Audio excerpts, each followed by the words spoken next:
say thank you to the Milwaukee Tech Hub Coalition for putting together this week's activities. I hope that you all had an opportunity to engage on some of the other programs. I went to one program earlier this week on Wednesday, which was really nice. So really great community opportunity. And do we have anybody from the Tech Hub on the call here today? Do you want to say anything? Don't see anybody hands up except for the recording has started. Okay. Well, I'm sure that there will be some after event emails that come out for some of the resources and some of the programs that you may have seen. And I think today, the slides that I have with some of the links that are on here will probably make that available to everybody who registered. So if you have any questions, Margaret's on and Cody Ova are on, and you can message them for any resources or any additional thing while we're giving the talk. I will not probably manage the chat. And because I'm looking at this screen over here, I'm going to go ahead and turn off my video so that I'm not looking in two different places. And then please feel free, I will be able to look over here. Feel free to interrupt me at any time. I think I can see the hand raise if you raise your hand or put a note in the chat. I'll notice that there's some chats that come in, so I can stop periodically and answer any questions that you might have. So with that, thank you all for joining us today. And let me go ahead and go through here. So what I'm going to be talking about here today is the innovation funding for your small business, with really an emphasis on the federal funding opportunity that we focus on, the Small Business Innovation Research Program, or the SBIR, and its sister program, the STTR, the Small Business Technology Transfer Program. And you can learn a little bit more about us at the Wisconsin CTC and some of the resources that we have here at the wisconsinctc.org. And I'm sure that Cody or Margaret will probably snap some of these and put them in the chat for easy access. So let's go on to the next thing. Great. So we are a small but mighty team here right now. You've just heard myself and Todd talking here about camping. Todd's our resident camping expert. He's also our resident SBIR and STTR senior consultant. And so most of the time, if you're coming in and are ready to develop your SBIR and STTR proposal, you're going to be working directly with Todd. And Margaret and Cody support our outreach and our administrative activities. And so if you're looking at some of the program curriculum and some of the resources and tools that we use as part of those programs, you're likely going to interact with Margaret or Cody. And I work in between the SBIR and also some of our lean startup programs. We are a diverse team that includes skill sets around teaching and mentoring, and we find that to be very important as we're working with you to help you develop your proposals and to develop your technology readiness strategy. We also try and stay very engaged with the changes to the federal program by serving as national reviewers. And so we've done that across a number of different agencies that participate in the SBIR program. We also believe very strongly it's important for you to help reduce the risk in your business and your business model, and we leverage the lean startup methodology to help get at that. And it's in line with a lot of what the agencies are doing, NIH, DOE, NIH, NSF, and others, using that lean startup method to kind of marry what your technology readiness level is to what your business development strategy needs to look like. And we've been on your side of the table. We've been principal investigators. We've developed technologies, and so can appreciate and empathize in some way with your own journey of getting your new innovation and technology into the market. As a way to kind of demonstrate our capabilities, in this last year, about 35 of our clients have reported over $23 million in SBIR and STTR awards. That's just for this last fiscal year, 22. And those companies in this last year have reported more than $40 million in additional capital. I will say this was a bang-up year this last year. This is probably not typical, but our companies do go on to follow-on funding and strategic partnerships that are really important to commercialize the technologies that they were funded for in the SBIR and STTR program. And that's very important for us, and it's also very important to the success of the federal program. And those have real impacts. Our companies have reported over 208 Wisconsin jobs that were supported. And on average, we work with about 300 or so unique clients in the state of Wisconsin. So let me give you some background or insight about what the SBIR program is all about. I'm going to start first with eligibility. The SBIR program is intended for-profit entities. Those entities must be located in the United States.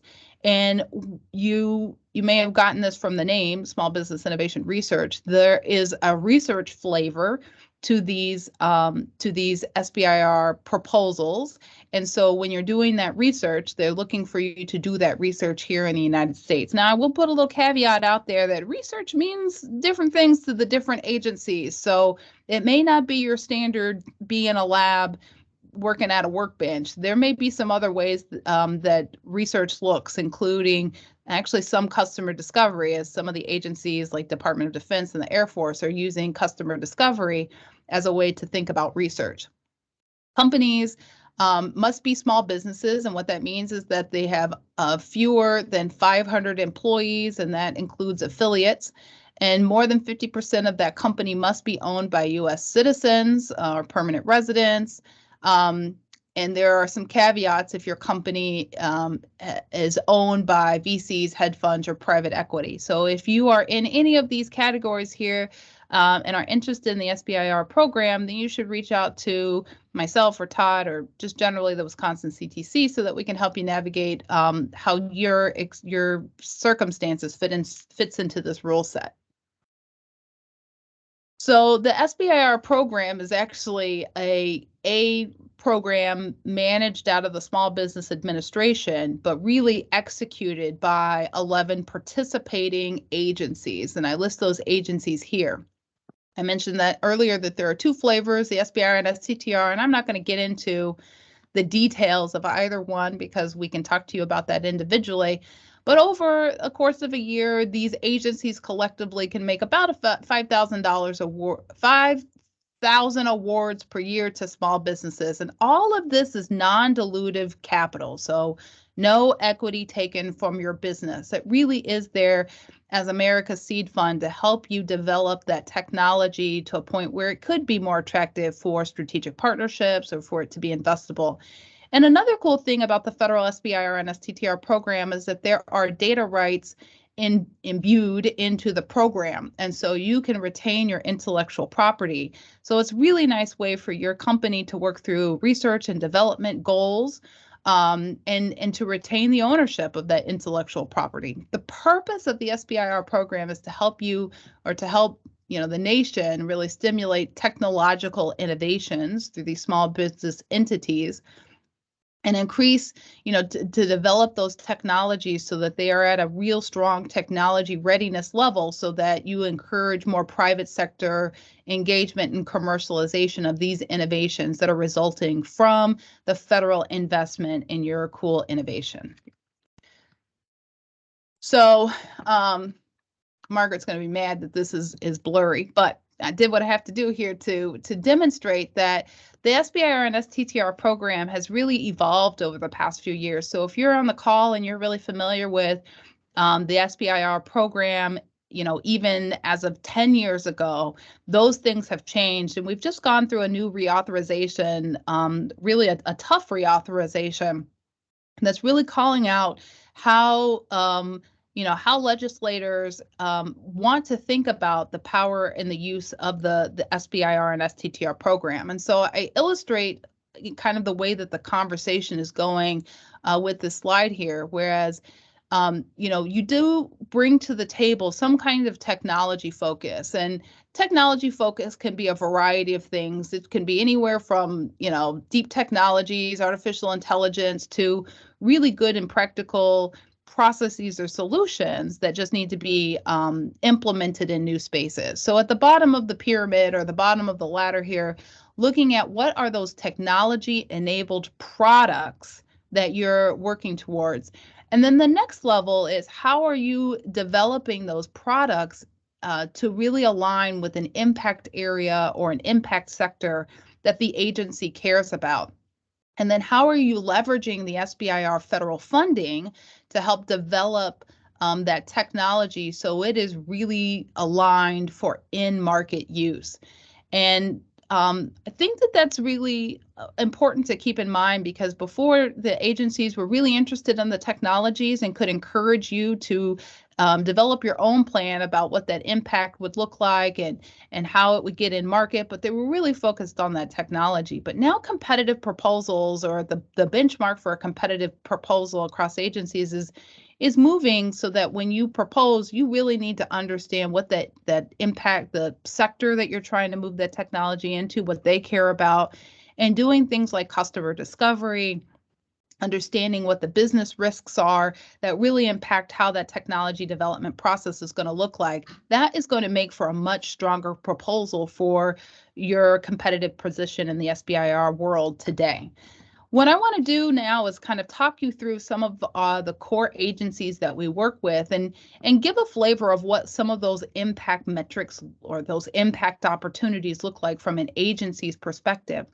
And then also give you a couple of resources for you to go and do your own due diligence and see, which, if you have a technology or a technology infused product, maybe there's a particular agency that's a good fit for you. So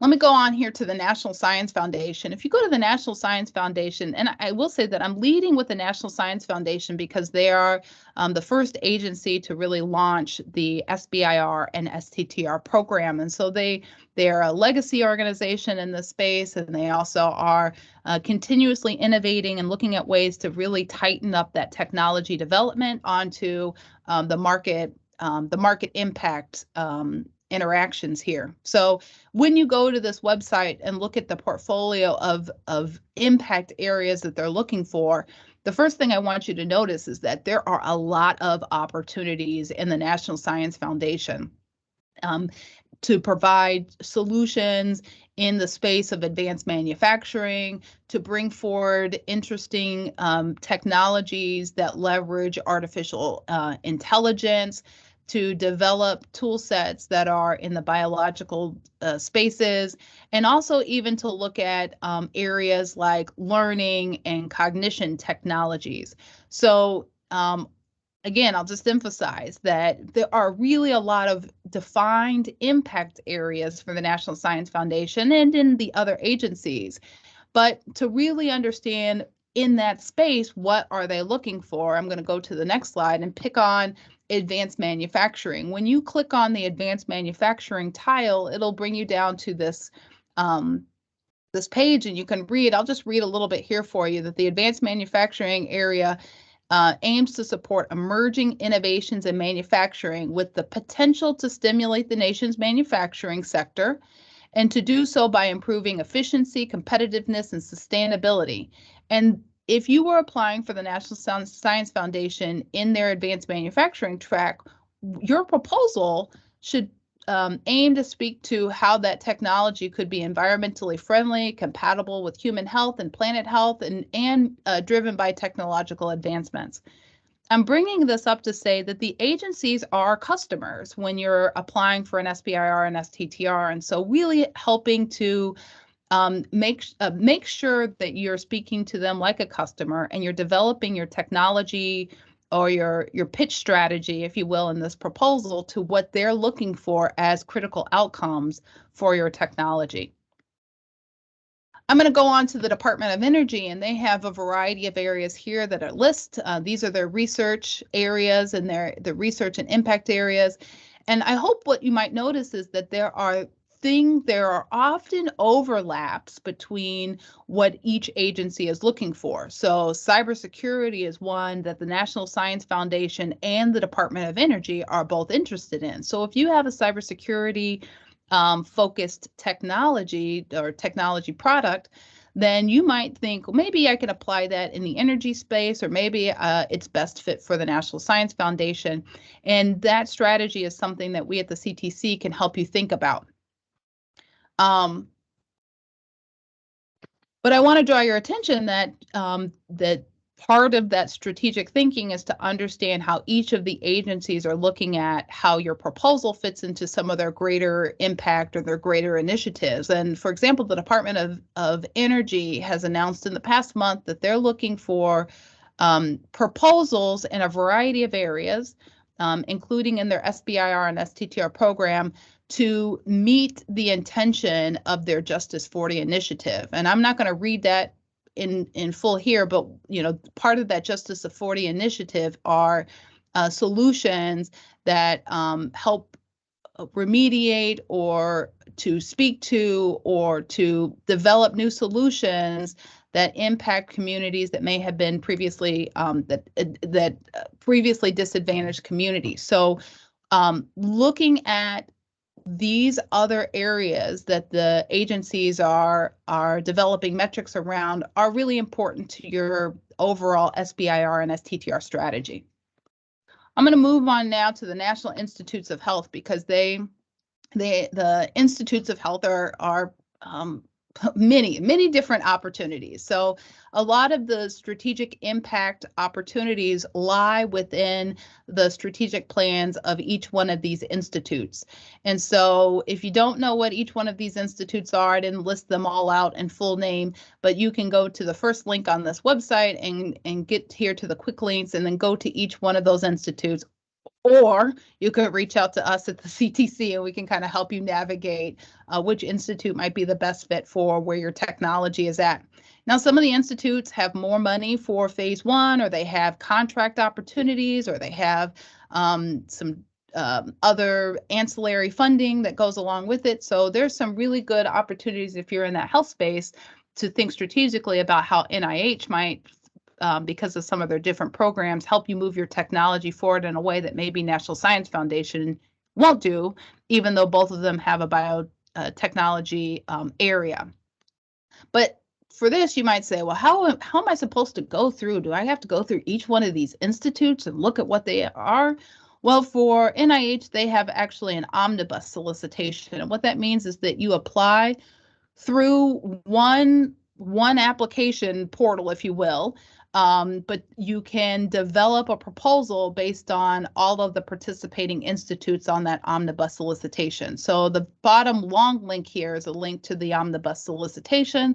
But again, part of what we're there to do is to help you navigate the ease, the government ease of the proposal and of the solicitation.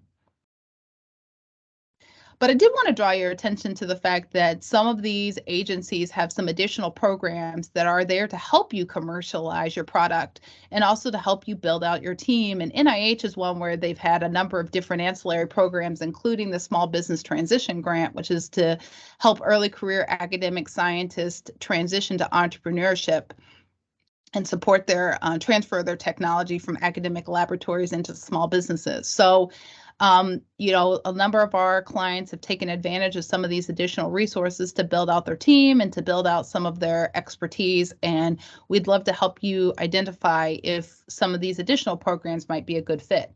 Some of those require that you have an existing phase one or have been an SBIR recipient. Some of them are across agencies don't have some of those stipulations. So lots of eligibility criteria to sift through, and that again is something that we can help you to do. So I want to go on to the USDA here because we're an ag state, and I think that we should have more USDA opportunities, but unfortunately USDA application is coming up here at the end of the month, and it generally takes about 3 months or so for you to put together a strong proposal. So just to keep this in mind, that for next year USDA does have one application each year. And I should have mentioned that part of the other challenge of the SBIR program is that each agency has multiple application, or they have different calendars for when they do their applications. And so that again is part of what we try to do, is to help you say which opportunity is coming up when, and what do they look for, and how can I hedge my bets across the totality of the SBIR and STTR program.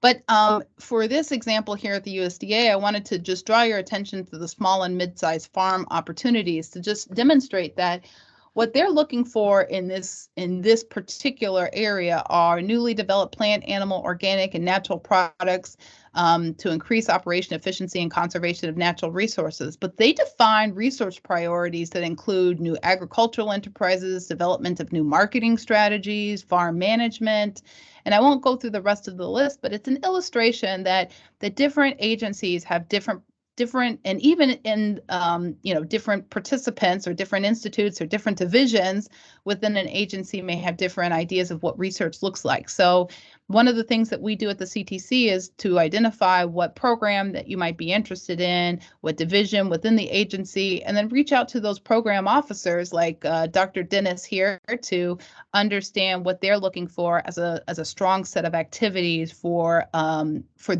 proposals into their program.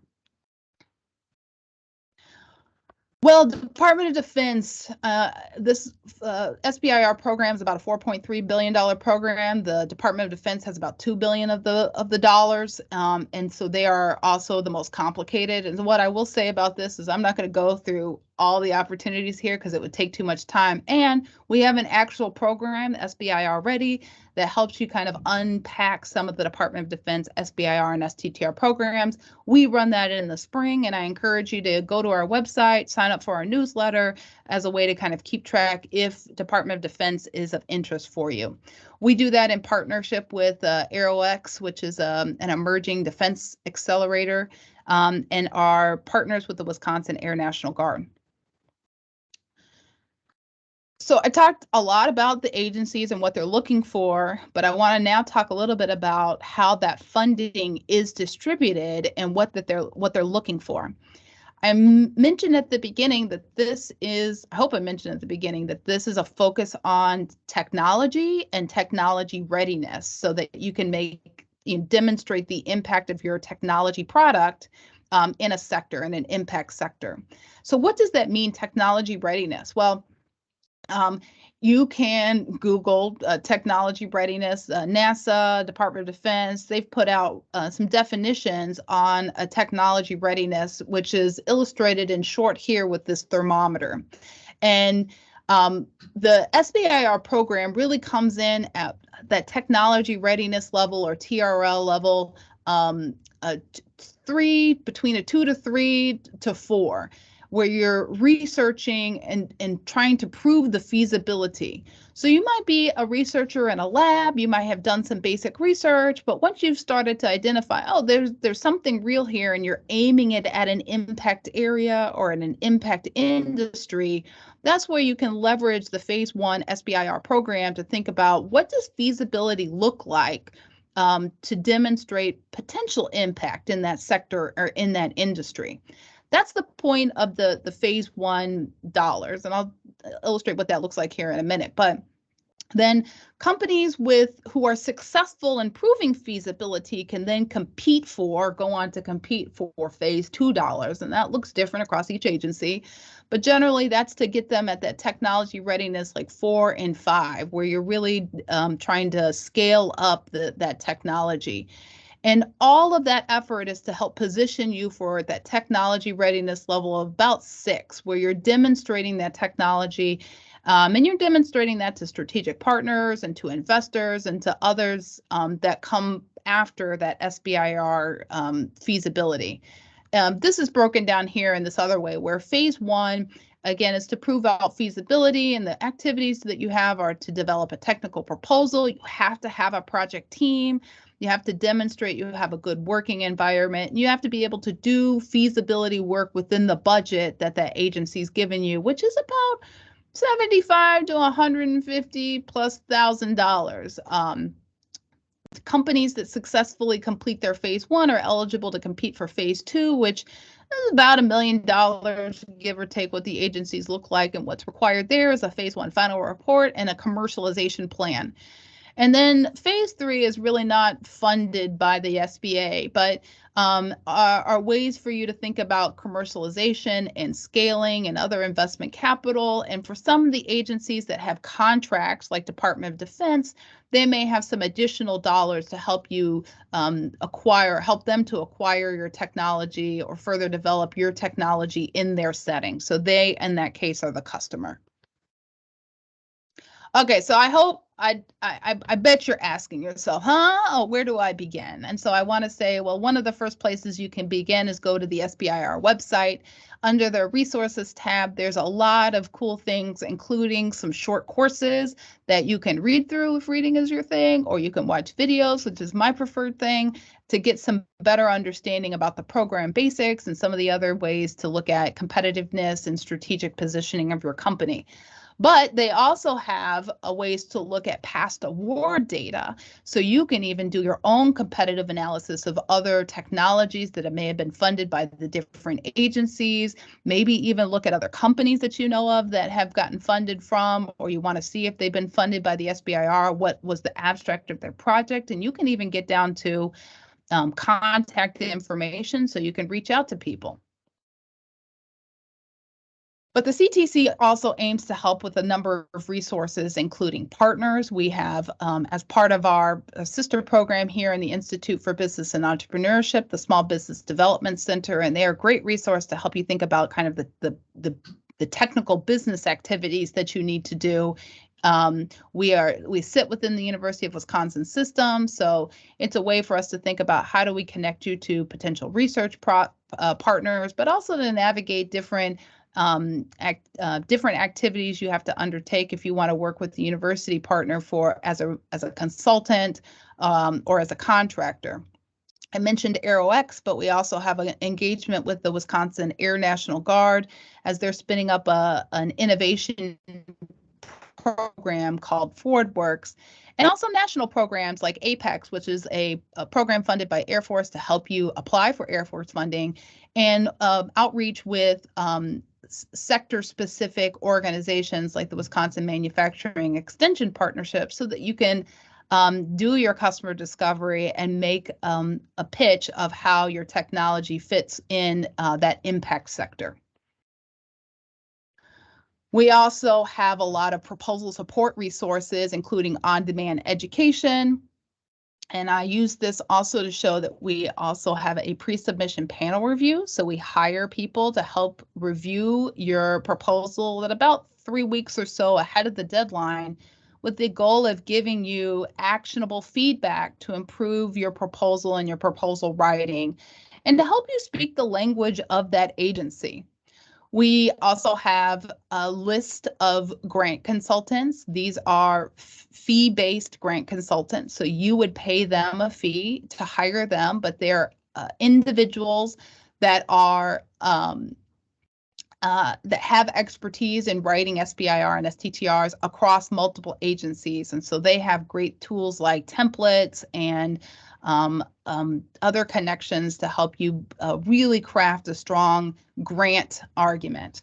I will not bury the lead and say that all of our grant consultants, you don't have to pay them necessarily out of pocket, because we have another program that I'll mention that helps you offset the cost of hiring those grant consultants. We have some strategic programming. So this is programs that we run that help you think through business modeling activities, and that program is Idea Advance. And then we also have a program to help you think through the SBIR strategy, as I mentioned, SBIR Ready. And so there's a calendar for both of those programs. And bearing the lead is that we are a free resource for Wisconsin businesses, and we even fund you. And so some of those funding opportunities include the SBIR Ready program, up to $1,500 to help you develop an SBIR draft proposal and to understand how to do something with the Department of Defense. I mentioned our microgrants, which up to $9,000 across 2 awards, really, to help you hire those service providers to develop that grant and a commercialization plan. Idea Advance up to $55,000, and this is all non-dilutive funding, no equity funding, to help you develop that business model. And if you are awarded an SBIR, you have the opportunity to compete for SBIR advanced funding, which is there to help ready you for a competitive phase 2 commercialization plan and or follow-on funding. We are always trying to find ways to connect with you as a small team You helping us know the best way to get in touch with you and the best kind of information that gets you excited for and understanding how to leverage these federal dollars is really important. We try to keep up that conversation through our social media platforms and then also through a variety of on-demand videos, as I mentioned. And we even do these programs called quick chats where we will bring in a subject matter expert. We will record the conversation. You can join us live, but you can also watch the video later to understand from those subject matter experts what's needed. And with that, we encourage you to reach out to the Wisconsin CTC, join our newsletter, follow us on all the socials, so that you can stay in touch with how to leverage this federal program. I really appreciate your time here. I think I barreled through that, even though one of my things says that, oh, that I've been on for 53 minutes, but that was a lie. We have plenty of time for questions. If anybody is interested, I will stay on here. But if you've gotten what you needed, thank you for joining us. I would be curious, though, since we do have some extra time, is there anybody who'd be willing to share what they hope to get out of this talk today?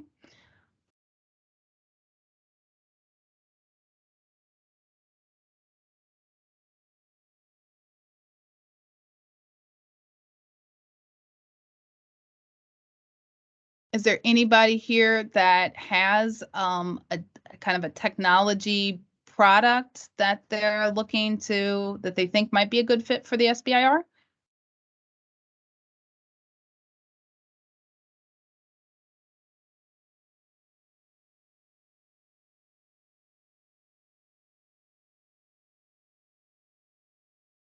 Thank you, Dr. Grace.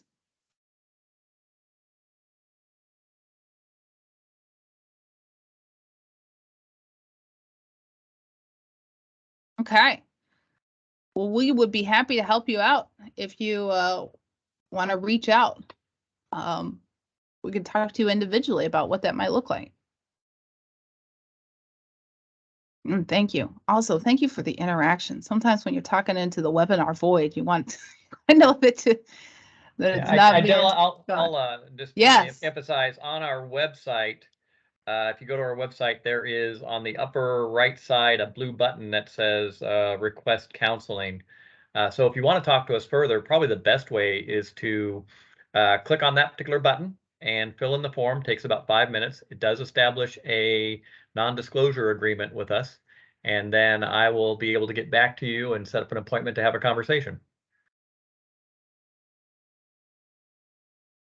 Great. Is anybody here, are most of the people here from the Milwaukee area? Is anybody here not from Milwaukee or the Milwaukee area?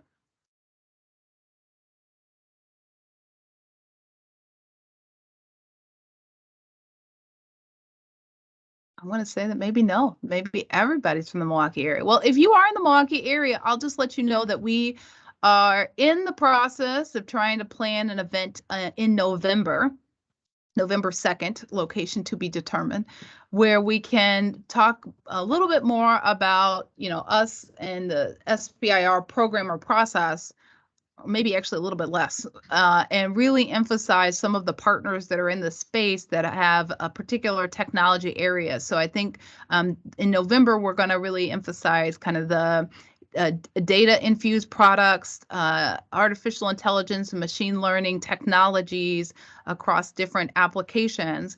And then I think in January, we're going to look at a cybersecurity program or process. So, any technologies or process that you think have an impact for cybersecurity, we're going to bring together some folks that have different perspective of what cybersecurity needs look like in their infrastructure. So I think we'll have a military or a couple of military representatives, a couple of company representatives to help us shape that conversation. Location has been secured while we were on this call. It will be at the UWM Innovation Center from 8 a.m. to 11 a.m. on November 2nd. Look at that. These people are working. Thank you. That'd be nice. And there's parking. What a joy. Okay. Well, folks, if there's nothing else, then I really appreciate it. I'll give you back about, 25 minutes here of your time. and hopefully we will hear from you soon.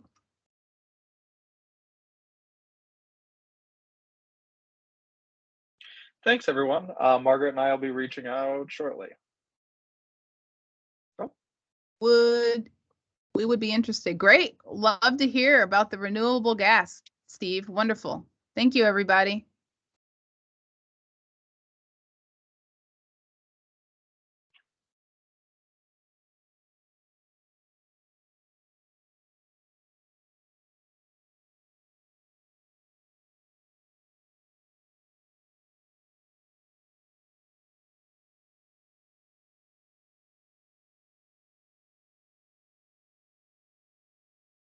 Okay, I think we can close down the webinar.